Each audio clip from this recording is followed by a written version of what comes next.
আজ তোমাদের সাথে একটা মাছের রেসিপি শেয়ার করছি। দেখো, তোমাদের হয়তো ভালো লাগতে পারে এই রেসিপিটা। এর জন্য আমি একটু কাটা মাছই নিয়েছি। এটা কাতলা মাছ। এটা চাইলে রুই মাছ দিয়েও কিন্তু করতেই পারো অনায়াসে। মাছটাকে ভালো করে ধুয়ে নিয়ে আমি এর মধ্যে একটু নুন, একটু গোলমরিচের গুঁড়ো আর একটু লেবুর রস এই দিয়ে একটু মাখিয়ে কিছুক্ষণ রেখে দিচ্ছি। তারপরে একটা পাত্রে আমি একটু জল নিয়ে মাছগুলোকে জাস্ট আমি স্টিম করব। জলটা এমনই দেব যাতে মাছটাও যেমন ডুবে যায় পিসগুলো, আবার জলটাকে আমি পুরো কিন্তু মানে এই মাছ সেদ্ধ হতে হতেই শুকিয়েও যাতে যায়, মানে আমি জলটা কিন্তু ফেলে দেব না। সেই জন্য জলটা এমনভাবে দিয়েছি যে পিসগুলো দেখেছো যাতে চুবেও গেছে, আবার মাছটা সেদ্ধ করব তো এই যে জলটা দেখো পুরোটা আমি কিন্তু টানিয়ে নিয়েছি। এইভাবে মাছগুলোকে সেদ্ধ করে নিই। কারণ জলটা যদি সেদ্ধ করে ফেলে দিতাম তাহলে কী হতো, মাছের যে টেস্ট ফ্লেভার সেই সবটাই চলে যেত এই জলের সাথে। মাছের একটা তেল আছে, সেই ইয়েটা চলে যেত, মাছটা কেমন একটা ড্রাই ছিবড়ে ছিবড়ে হতে লাগতো। সেই জন্য আমি জলটাকে সবসময় এইভাবে সেদ্ধ এমনভাবেই জলটা দিই যাতে পুরোটাই টেনে নেয় মাছে। এবার ঠান্ডা করে মাছের যত ছাল কাটা এগুলোকে ভালো করে বেছে মাছটাকে এরকম ভালো করে স্ম্যাশ করে নিলাম। এবার এর মধ্যে আমি দুটো মিডিয়াম সাইজের আলুকে মাইক্রোওভেনে সেদ্ধ করে এর মধ্যে অ্যাড করছি। আমি মাইক্রোওভেনেই এইরকম ধরনের রান্না করলে একটু মাইক্রোওভেনেই আলুটা সেদ্ধ করি, কারণ দেখলে তো আলুটা তাহলে বেশ ড্রাই সেদ্ধ হয়, জলভাবটা থাকে না, ভালো লাগে সেটা। এবার এর মধ্যে একটু কাঁচা লঙ্কা কুচি অ্যাড করলাম, স্বাদ মতো নুন, পেঁয়াজ কুচি, একটু ধনেপাতা কুচি দিয়েছি, একটু আদা আর রসুন থেতো করে অল্প, আর দিলাম গরম মশলা গুঁড়ো আর একটুখানি জিরে ভাজার গুঁড়ো। এই সব দিয়ে এটাকে খুব ভালো করে মেখে নেব। এই মাখার কাজটা হাত দিয়েই করতে হবে, কারণ এটা কোনো স্প্যাচুলা দিয়ে করলে মানে ভালো করে মাখাটা হবে না। এবার ভালো করে ওটা মেখে ওটার থেকে এরকম ছোট ছোট বল করে নিয়ে এটাকে সর্ষের তেলেই ভাজছি। তেলটাকে খুব আগেই গরম করে নিলে মানে না নিয়ে এটাকে মিডিয়াম মানে হট যেই হবে তেলটা তখন বলগুলোকে ভাজতে হবে। এবং বলগুলো ভাজার সময়ও তাই, যদিও মাছ সেদ্ধ আছে, আলু সেদ্ধ আছে, কাঁচা কিছুই নেই, তবুও দেখবে ভেতরটা একটা কেমন নালে থাকবে, একটা কাঁচা কাঁচা লাগবে খেতে। তাই জন্য ভালো করে যাতে ভাজাটা হয় সেজন্য মিডিয়াম ফ্লেমে রেখে বলগুলোকে ভেজে নিচ্ছি।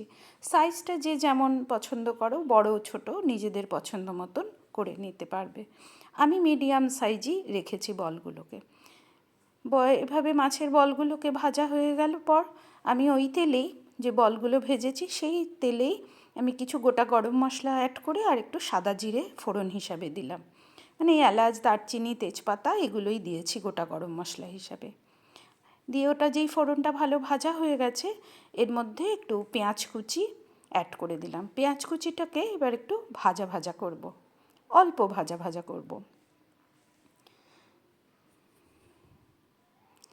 তোমরা বলো তোমাদের আমার প্রতিটা রেসিপি কেমন লাগে, জানিও। ভালো লাগে তোমাদের থেকে এই ফিডব্যাকটা পেলে। এবার এর মধ্যে আমি একটু বাটা মশলা অ্যাড করলাম, মানে এটার মধ্যে আছে আদা, একটু রসুন আর একটু লাল লঙ্কার গুঁড়ো দিয়ে এটাকে ভালো করে পেস্ট করে নিয়েছিলাম, দিয়ে সেই মশলাটাকেই অ্যাড করলাম।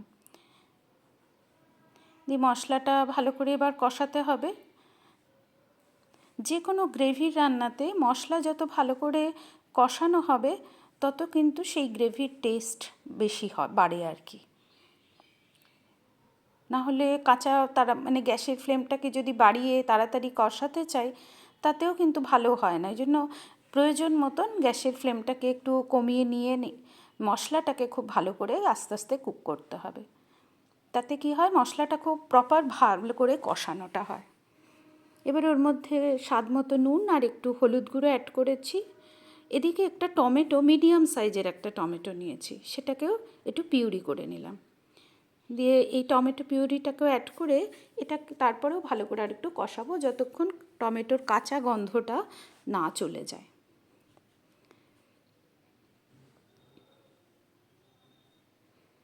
এবার এর মধ্যে আমি যেহেতু টমেটো দিয়েছি এবং পরে আমি দেখবে একটু টক দই ব্যবহার করব, তাই টেস্টের ব্যালেন্স করার জন্য আমি একটু মিষ্টি দিলাম, সেটা গুড় দিয়েছি।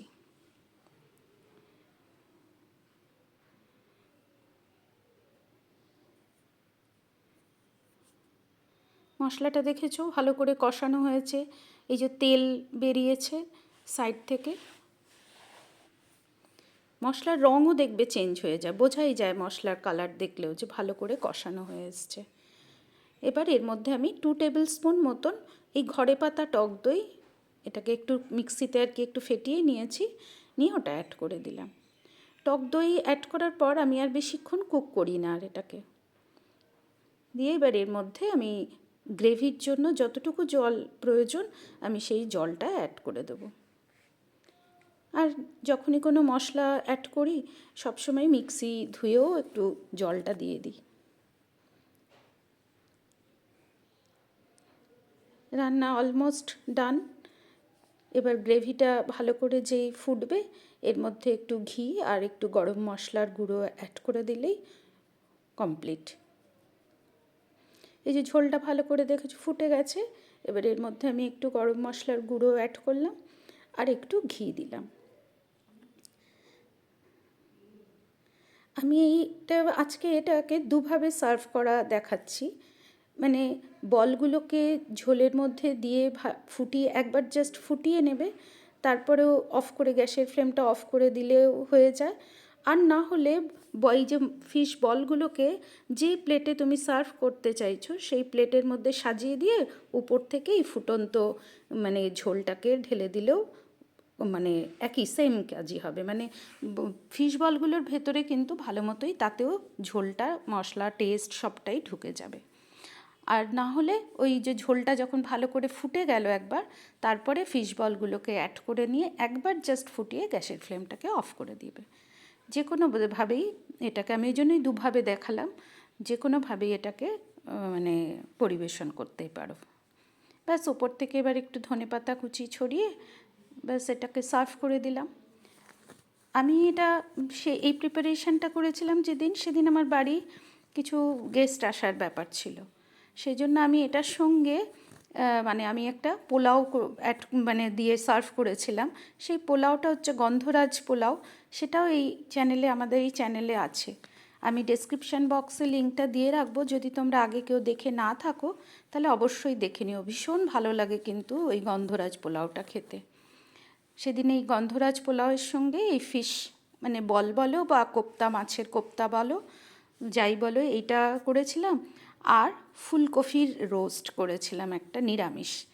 এই ফুলকপির রেসিপিটাও রয়েছে অলরেডি চ্যানেলে, আমি এগুলো সবই ডেসক্রিপশান বক্সে দিয়ে দেবো, তোমরা দেখে নিতে পারো।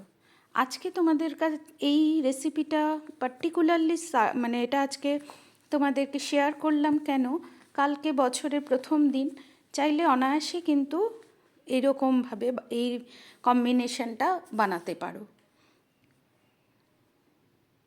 কেমন লাগলো জানিও, এছাড়াও তোমরা কমেন্ট করেও জানিও, আর সবাইকে বছরের প্রথম দিনের অনেক অনেক শুভেচ্ছা।